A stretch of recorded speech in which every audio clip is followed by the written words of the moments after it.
শুভ সকাল প্রিয় দর্শক, আমন্ত্রণ জানাচ্ছি চ্যানেল 24 এর সাপ্তাহিক নিয়মিত আয়োজন জিসকা প্রেজেন্টস পিউলি মেডিকেল 24 অনুষ্ঠানে। সাথে আছি ডাক্তার সিফাত রহমান। প্রিয় দর্শক, আমাদের মানুষের শরীরটাকে যদি একটা সুউচ্চ দালানের সাথে তুলনা করি তাহলে বলতে পারি যে আমাদের শরীরের যে হাড়গুলো আছে সেটা সেই দালানের যে স্ট্রাকচার বা যেই কাঠামো সেটিকে সমুন্নত রাখার জন্য একটি ভীষণ গুরুত্বপূর্ণ ভূমিকা পালন করে। আমরা জানি যে আমাদের বয়স যত বাড়ে, বয়স বাড়ার সাথে সাথে হাড়ের ক্ষয় একটা স্বাভাবিক প্রক্রিয়া, কিন্তু অনেক সময়ই দেখা যায় যে অল্প বয়সেও অনেকের হাড়ের ক্ষয়টা ত্বরান্বিত হয়ে যায় বা বিভিন্ন কারণবশত বিভিন্ন রোগের কারণে হাড়ের ক্ষয়টা ত্বরান্বিত হয় এবং যেটা আলটিমেটলি হয় যে আমাদের যে স্বাভাবিক কাজকর্মগুলো আমাদেরকে প্রতিনিয়ত চালিয়ে যেতে হয় সেই কাজকর্মগুলো চালানো ব্যাহত হয়। তখনই একটা মানুষের আসলে কোয়ালিটি অফ লাইফটা অনেক বেশি কম্প্রোমাইজড হয়ে যায়। তো আমরা আজকের পর্বে সেই বিষয়গুলো নিয়ে আলোচনা করব যে হাড়ের ক্ষয় আসলে কেন হচ্ছে, এর পিছনের কারণগুলো কি কি, হাড়ের ক্ষয়ের জন্য বাংলাদেশে এখন কি কি ধরনের উন্নত চিকিৎসা আছে, পাশাপাশি আর্থ্রাইটিস নিয়েও কথা বলবো। আর আমাদের সাথে আজকে স্টুডিওতে উপস্থিত আছেন আমাদের দেশের অত্যন্ত খ্যাতনামা একজন চিকিৎসক, আমাদের আজকের আমন্ত্রিত অতিথি ডাক্তার GM জাহাঙ্গীর হোসেন, সহযোগী অধ্যাপক, অর্থোপেডিক সার্জারি বিভাগ, জাতীয় অর্থোপেডিক হাসপাতাল ও পুনর্বাসন প্রতিষ্ঠান নিটোর। প্রিয় দর্শক, আমাদের এই আয়োজনটি সরাসরি সম্প্রচারিত হচ্ছে হাড়ের ক্ষয় বিষয়ক বা হাড়ের যে কোনো সমস্যা বিষয় নিয়ে আপনাদের যদি কোনো প্রশ্ন থাকে তাহলে সরাসরি আজকে আমাদের চিকিৎসকের সাথে কথা বলতে পারবেন। যে নাম্বারটিতে ডায়াল করতে হবে সেটি টিভি স্ক্রলে একটু পরপর দেখতে পাচ্ছেন।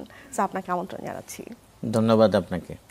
আমি যে কথাটা দিয়ে শুরু করেছিলাম যে আমাদের মানে শরীরটাকে একটা সাপোর্ট দিচ্ছে বা একটা স্ট্রাকচারাল যেই ব্যাপারটা আমাদের বডি সেটা আসছে হাড় থেকে। তো সুস্থ হাড় সেটা আসলে একটা শিশু জন্মের পর থেকেই তার হাড়টা আরো বেশি সুগঠিত হতে থাকে প্রতিনিয়ত। এটা একটা চলমান প্রক্রিয়া আসলে। তো আমি একদম শুরুতে জানতে চাচ্ছি যে একটা সুস্থ হাড়ের ভূমিকাটা আমাদের জীবনে আসলে কতটা? ধন্যবাদ আপনাকে। অ্যাকচুয়ালি হাড় হলো শরীরের একটা অঙ্গ। যেমন আমরা বলি যে লিভার, কিডনি, ব্রেন একটা শরীরের একটা অঙ্গ, তার মানে হাড়ও শরীরের একটা অঙ্গ। অ্যাকচুয়ালি হাড় নিয়ে শরীরটা গঠিত। মানব শরীরের মধ্যে সাধারণত 206টা হাড় থাকে, এর মধ্যে বিভিন্ন একটার সাথে আরেকটা কানেক্ট করে জয়েন্ট বা জোড়া গঠিত হয়। এবং এই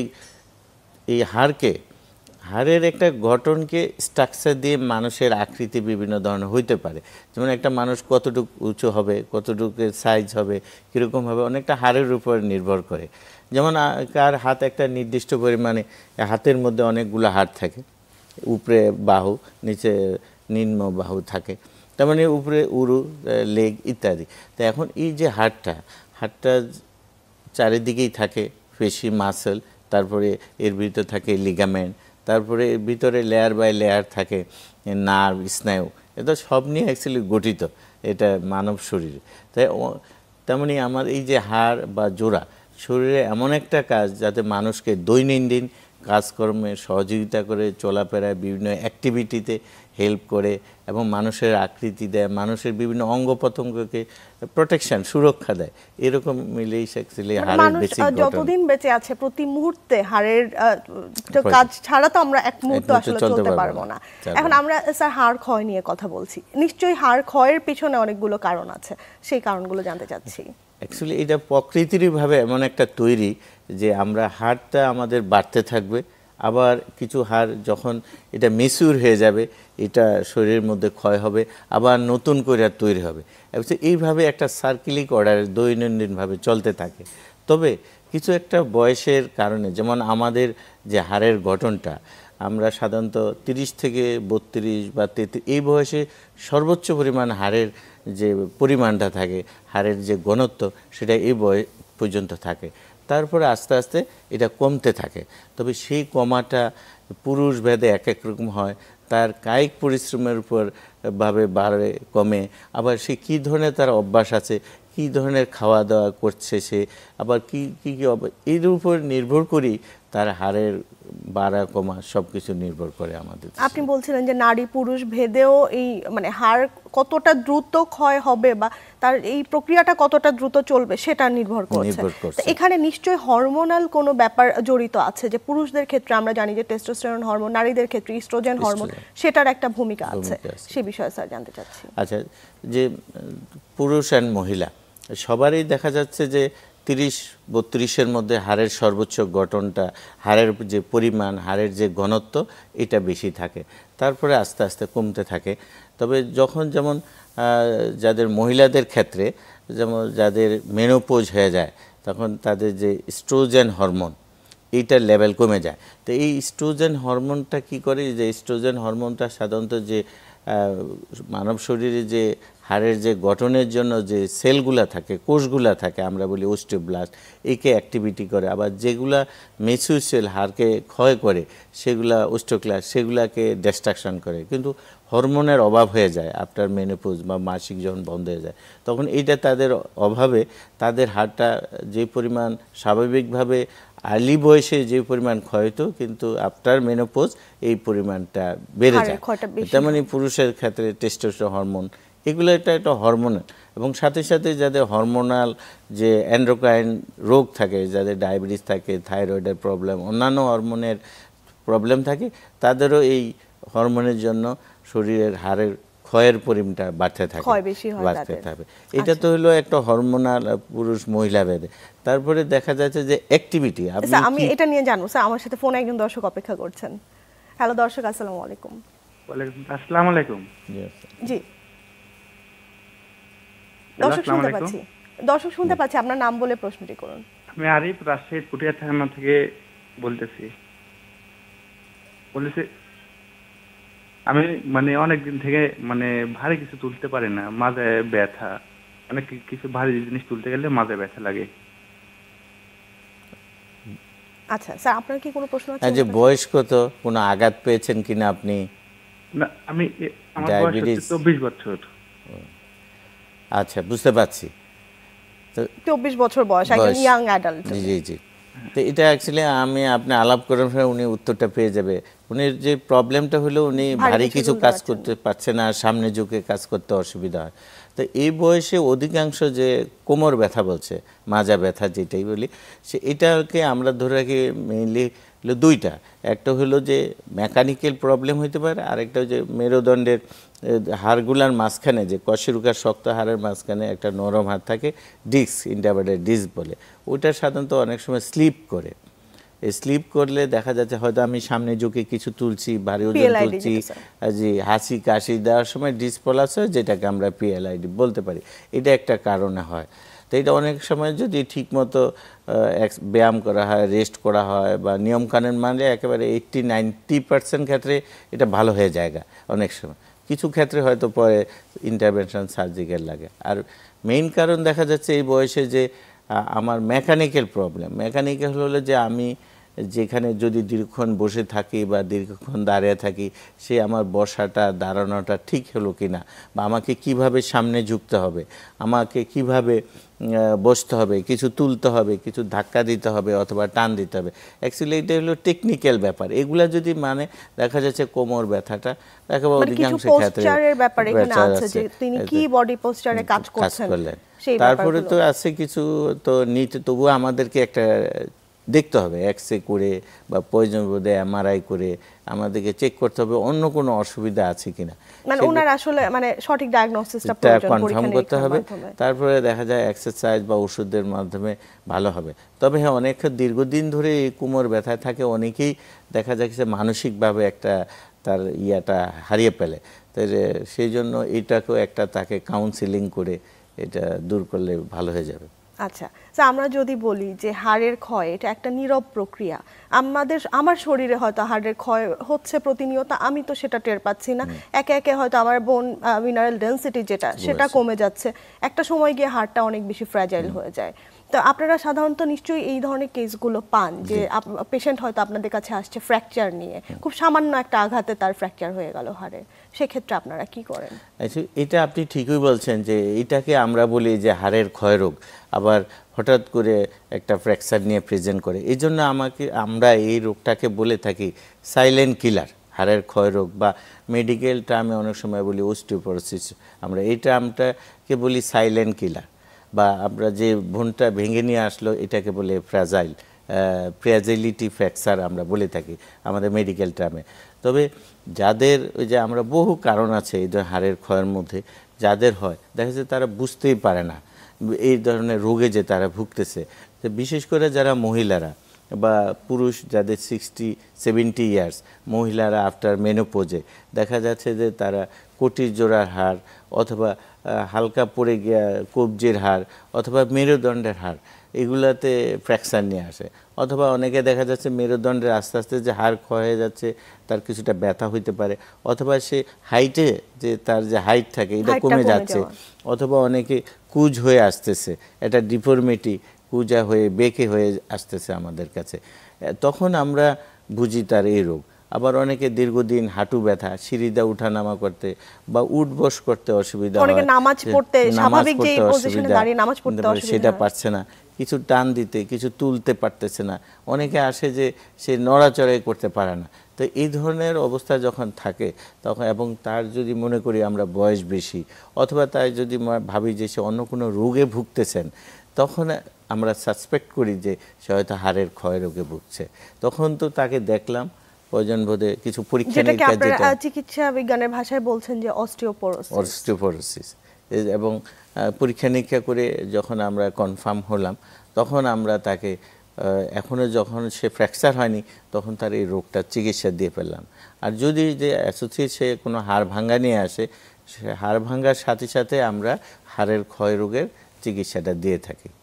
অ্যাকচুয়ালি এটা একদিনের ব্যাপার না, এই যে ক্ষয় রোগ এটা অনেক দীর্ঘদিনের প্রক্রিয়া, এবং এই চিকিৎসাটা অনেক দিন ধরে চলতে থাকবে, যে একদিনে আমি ভালো হয়ে যাবে তা না, মানে সবসময় একটা ফলো আপে থাকতে হবে। আচ্ছা, এখন যদি আমরা, আপনি একটু এল্ডারলি পপুলেশন তাদেরকে নিয়ে বলছিলেন, আমরা একটু যদি ইয়াং অ্যাডাল্টদের কাছে ফেরত আসি, যে ইয়াং অ্যাডাল্টসরা দেখা যায় যে অনেক ক্ষেত্রেই তারা হাইলি ইন্টেন্সিভ কোনো ফিজিক্যাল অ্যাক্টিভিটিতে জড়িত থাকে, বিশেষ করে যারা পেশাগতভাবে অ্যাথলেট, যারা স্পোর্টসম্যান, বিভিন্ন স্পোর্টসের সাথে তারা জড়িত, তাদের তো হাড়ের যেই ব্যবহারজনিত ক্ষয়টা তাদের হওয়ার একটা ঝুঁকি বেশি থাকে, পাশাপাশি তাদের ইনজুরিতে আক্রান্ত হবার একটা ঝুঁকি থাকে। তো আপনি নিশ্চয়ই স্যার সেই পেশেন্টগুলোকে নিয়েও কাজ করেন, তো আপনার অভিজ্ঞতাটা জানতে চাচ্ছি। এখানে অ্যাকচুয়ালি ইম্পর্টেন্ট একটা কথা হলো যে একটা হলো হাড়ের গঠন, যেটা আরেকটা হলো তার যে অ্যাক্টিভিটি, দুইটা কাজ। এখন যার হাড়ের গঠন, তো আমরা বলছি যে তার অ্যাক্টিভিটি বা কায়িক পরিশ্রম কিভাবে হলো, তাহলে যদি একটা মানুষ তার 30-32-এর আগেই যদি তার অ্যাক্টিভিটি বেশি, সে যদি কায়িক পরিশ্রম করে, সে যদি উঁচু লেভেলের একটা অ্যাথলেটস হয়, খেলোয়াড় হয়, তাহলে কিন্তু তার বেসিক্যালি হাড়ের গঠনটা বেড়ে যায়। হাড়ের গঠন বলতে যে হাড়ের যে অ্যাক্টিভিটি বেড়ে যায়, তার যে বোনের পরিমাণ, তার যে বোনের ডেন্সিটি, এই দুইটা জিনিসের ডিমান্ড বাড়ে। এবং সাথে সাথে যদি সে এডুকুয়েট যে ডিমান্ডগুলো, ক্যালসিয়াম, ভিটামিন ডি, অন্যান্য খাদ্য যদি পায়, তাহলে তার বোনের পরিমাণ এবং বোনের ডেন্সিটি বেড়ে যায় তার কায়িক পরিশ্রমের সাথে সাথে। সুতরাং তার সর্বোচ্চ বোনের পরিমাণ থাকে। কিন্তু যে অ্যাক্টিভিটি করলো না, কাজ করলো না, বিভিন্ন এক্সপোজার নাই, তার শারীরিক পরিশ্রম নাই, তাহলে তার বোনের যে পরিমাণ, এটা তেমন যথেষ্ট পরিমাণ নাই, সুতরাং তার বোনের পরিমাণও কম, বোনের ডেন্সিটিও কম। সুতরাং সেই ক্ষেত্রে তার বোনকে আমরা বলি হয় অস্টিওপেনিয়া বা অস্টিওপোরোটিক টেন্ডেন্সি হওয়ার প্রবণতা থাকে। সুতরাং স্পোর্টস, হাড়ের গঠন, এগুলা একটার সাথে একটা জড়িত। এবং পাশাপাশি ডায়েটের কথা যেহেতু স্যার আসছিল, আমরা জানি যে হাড়ের গঠনের জন্য ক্যালসিয়াম আমাদের জন্য খুবই অত্যাবশ্যকীয় একটি উপাদান, পাশাপাশি ভিটামিন ডি এর এক্সপোজার ছাড়া তো ক্যালসিয়াম আমাদের বডিতে অ্যাক্টিভেট হবে না। তা আমরা যদি আমাদের এই সাবকন্টিনেন্টের কথা চিন্তা করি, যে আমাদের এমনিতেও স্যার সান এক্সপোজার সেইভাবে হয় না, বিশেষ করে মহিলাদের ক্ষেত্রে অনেক ক্ষেত্রেই আমরা এত বেশি কাপড় চোপড় দিয়ে কাভার থাকি যে সূর্যের আলোটা আমাদের শরীরে, আমাদের ত্বকে প্রবেশ করতে পারছে না। তো এই ক্ষেত্রে আসলে কিভাবে ভিটামিন ডি পাওয়া সম্ভব?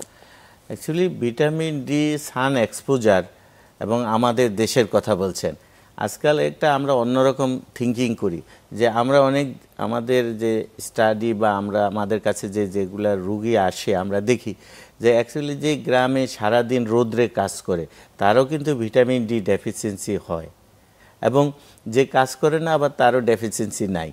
এটা পার্ট অফ দ্য একটা ফ্যাক্টর হইতে পারে যে সানলাইটে আপনাকে যেতে হবে, যার জন্য শরীরের মধ্যে যে ভিটামিন থাকে সেটা অ্যাক্টিভ কনভার্ট হয়ে অ্যাক্টিভ ভিটামিন ডি হয়, সেটা যে আমাদের হাড়ের গঠনে সাহায্য করে।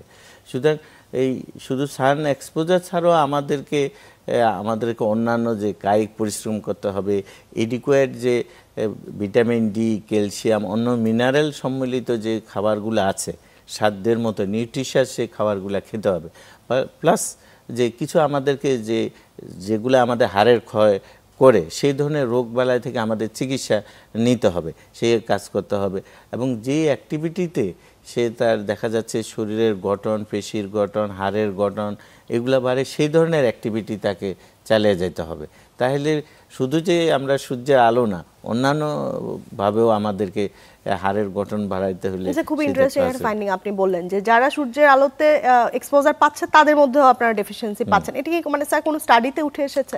আচ্ছা, এটা যেটা বলা হচ্ছে যে অ্যাকচুয়ালি আমরা ওইরকমই এখনো নাই, তবে কিছু মেটা অ্যানালাইসিসে দেখা যাচ্ছে যে এরিয়া ভিত্তিক কিছু যাদের অ্যাকচুয়ালি জেনেটিক ফ্যাক্টর কাজ করে, যাদের ভিটামিন ডি শরীরে তৈরি কম হয় বা কম থাকে, সেটাতে দেখা যাচ্ছে তখন আমি যদি যথেষ্ট পরিমাণ ক্যালসিয়াম খাই না কেন, কিন্তু ভিটামিন ডি শরীরে কম থাকে, যতই আমি খাই না কেন, বা ভিটামিন ডি কাজ করে কম, তাদের সুতরাং তাদের এই জিনিসটা তো ডেফিসিট থাকবে। এইটাই আমরা যে রোগীগুলো পাচ্ছি আমাদের কাছে, বা অনেকেই স্বীকার করবেন যে এই ভিটামিন ডিটাই কেন যেন কাজ করছে না আমাদের মাধ্যমে। কারণ আমি দেখছি যে জেলে মাছ ধরে, তারও সারাদিন মাছ ধরছে রোদে থেকে, তারও ভিটামিন ডি কম, এরকম অ্যাসেসমেন্ট।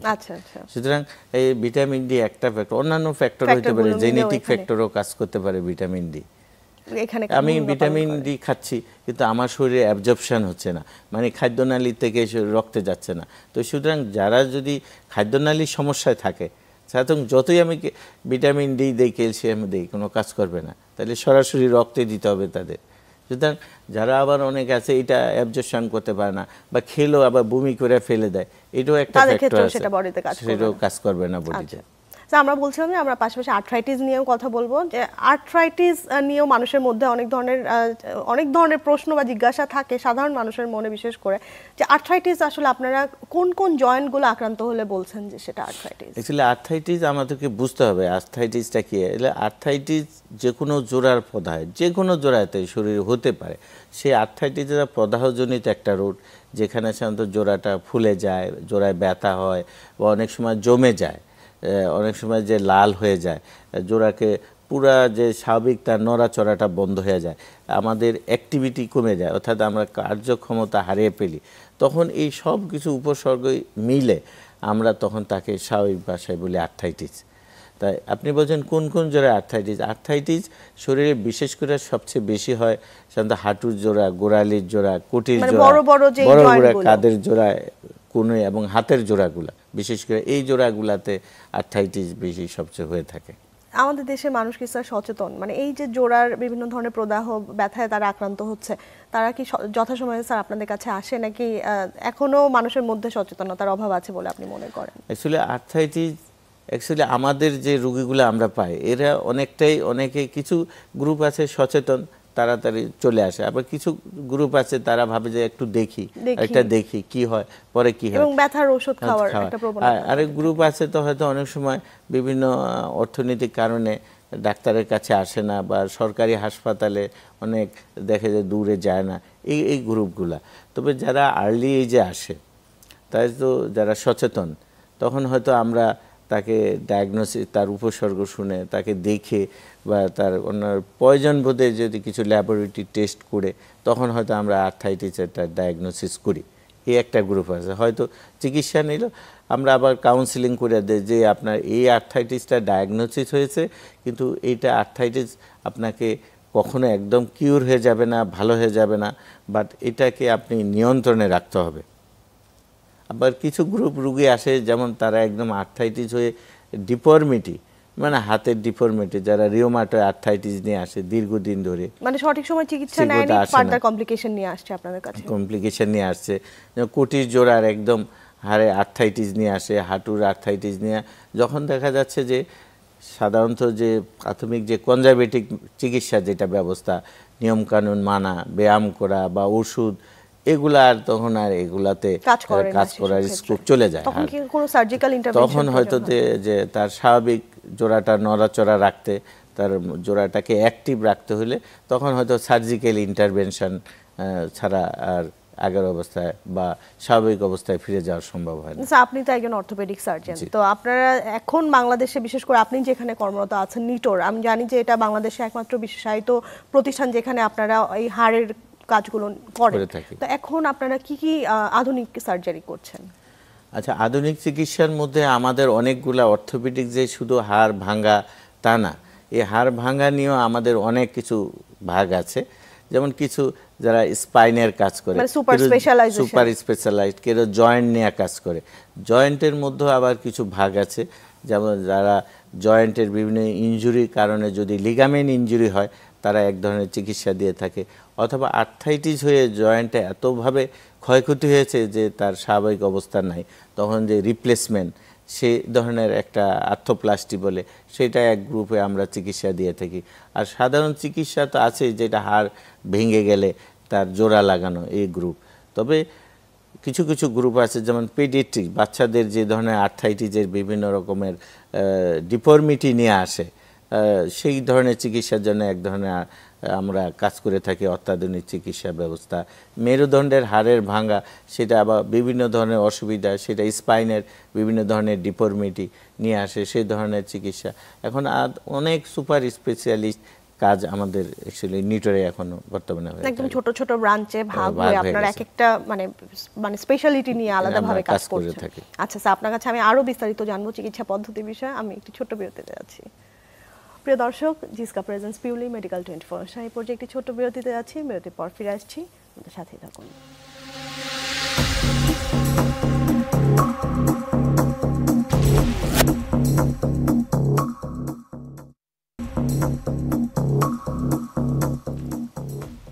প্রিয় দর্শক, বিরতি শেষে আবার আমন্ত্রণ জানাচ্ছি চ্যানেল 24 এর সাপ্তাহিক নিয়মিত আয়োজন জিসকা প্রেজেন্স পিউলি মেডিকেল 24 অনুষ্ঠানে। আজকের পর্বে আমরা হাড়ের ক্ষয় এবং আর্থ্রাইটিস বিষয়ে কথা বলছি।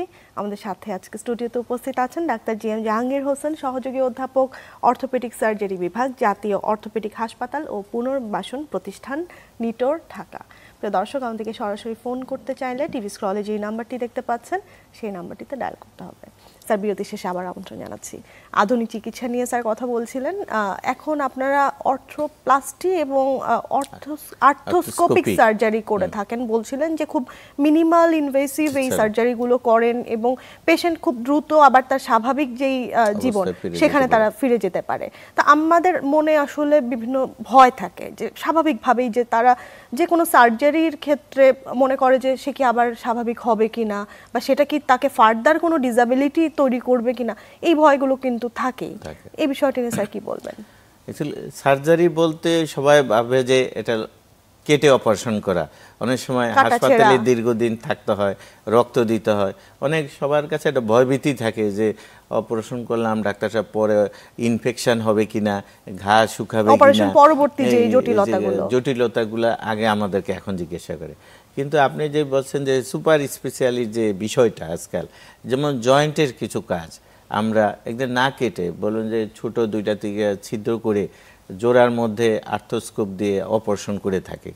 সেই ক্ষেত্রে যে কোনো কাটা ছিঁড়া নাই, ছোট ছিদ্র, আবার রক্ত মানে বড় ধরনের 2-2.5 ঘন্টা অপারেশন করি যন্ত্রের, হয়তো 10-15 ml ব্লাড লস হয় না, রক্ত দিতে হয় না। ব্যাপারটা হলো যে আর্থ্রোস্কোপিক সার্জারি সকালে রুগী ভর্তি হলে দুপুরে অপারেশন, যার জন্য রাতে চলে যেতে পারে অথবা পরদিন চলে যেতে পারে। এটা একটা ডে কেস সার্জারির মতো হয়ে গেছে। আর কোনো ইনফেকশনের একদম জিরো, আবার জোড়া স্বাভাবিক নড়াচড়া দ্রুত দেওয়া যায়, যে যেন কোনো জমে থাকার প্রশ্নে আসে না। সুতরাং আর্থ্রোস্কোপিটা অনেক সুবিধাজনক অবস্থায় আছে, আগে যে কাটা ছিঁড়ে করে অপারেশন করা হইতো। এবং দেখা যাচ্ছে যে আর্থ্রোস্কোপির সাহায্যে যে আমরা অপারেশন করি, পুরো জোড়াটাকে আমরা দেখতে পাই ভিতরে, মানে ক্যামেরার মাধ্যমে। ক্যামেরাটা যেটা আমরা বলি স্কোপ, জয়েন্টে ঢুকে আবার মনিটরে দেখে দেখে কাজ করা, মনিটরে দেখি একদম 360 ডিগ্রি ঘুরে সেটা পুরো 360 ডিগ্রিতে দেখি। এবং অনেক সময় যে কাটলে যে আমরা অনেক কিছু দেখতে পাই না জয়েন্টে, যে দিক দিয়ে কাটি সেই দিকেই দেখতে পাই, অন্য সাইডে দেখতে পাই না। কিন্তু আপনি যে বললেন 360 ডিগ্রিতে আমরা গ্লোবালি একটা জোড়াকে দেখতে পাই আর্থ্রোস্কোপির সাহায্যে। সুতরাং আর্থ্রোস্কোপ দিয়ে যে জয়েন্টে যেমন লিগামেন্ট ছিঁড়া তার তরুণ আস্তি ছিঁড়ে গেছে, তার হাড় বেড়ে গেছে, হাড়ের টুকরা ছিঁড়ে গেছে জয়েন্টে যে কোনো আঘাত বা রোগের কারণে, সেই প্রতিটা ডায়াগনোসিস কনফার্ম করা এবং সাথে সাথে যা চিকিৎসা দরকার তা দিয়ে আমরা একদম মাইনিউট যেই ডিটেইলস গুলো সেগুলো খালি চোখে দেখা যায় না, যেটা আমরা অনেক গুণ ম্যাগনিফাই করে আমরা আর্থ্রোস্কোপি দেখে সেই জোড়ার চিকিৎসা আপনারা এই সার্জারিগুলো এখন নিয়মিত করছেন। যেমন আমরা জোড়ার বিশেষ করে নিটোরে কাঁধের জোড়া যদি বারবার ছিঁড়ে যায়, কাঁধের জোড়া যে পেশি ছিঁড়ে যায়, অথবা যেটা আমরা ফ্রোজেন শোল্ডার বলি, জোড়া উঠে না, এমনি রোগের কারণ হয়ে গেছে, এগুলার যেমন আমরা নিটোরে দিয়ে থাকি। আবার বিশেষ করে হাঁটুর জোড়ার যেগুলা লিগামেন্ট ইনজুরি হয়, এসিএল, পিসিএল, মিনিসকাস ইনজুরি যেগুলো আছে, অন্যান্য অনেক আরও রোগ আছে যেটা সাধারণ মানুষ বুঝতে পারে না, সবাই এসিএল, পিসিএল, মিনিসকাস বুঝে। সুতরাং অনেক রোগ আছে যেটা আমরা আর্থ্রোস্কোপির সাহায্যে নির্ণয় করি, তার চিকিৎসার সাথে সাথে দিয়ে থাকি এই সুপার স্পেশালিস্ট বিষয়ে যারা কাজ করি জয়েন্টের। এখন তো স্যার রোড ট্রাফিক অ্যাক্সিডেন্ট অনেক বেশি বেড়ে গেছে, বিশেষ করে যদি বলি যে মোটরসাইকেল অ্যাক্সিডেন্ট খুব কমন, মানে ঢাকা শহর থেকে শুরু করে সারা বাংলাদেশের চিত্রটাই সেরকম। তো নিশ্চয়ই এই পেশেন্টগুলো আপনারা নিটোরে পান প্রতিনিয়ত, তাদের জন্য কি আপনারা মানে এই ধরনের সেবা, যাতে তারা আবার সেই সুস্থ স্বাভাবিক তাদের যে কর্মক্ষম জীবনটা ছিল সেখানে ফিরে আসতে পারে?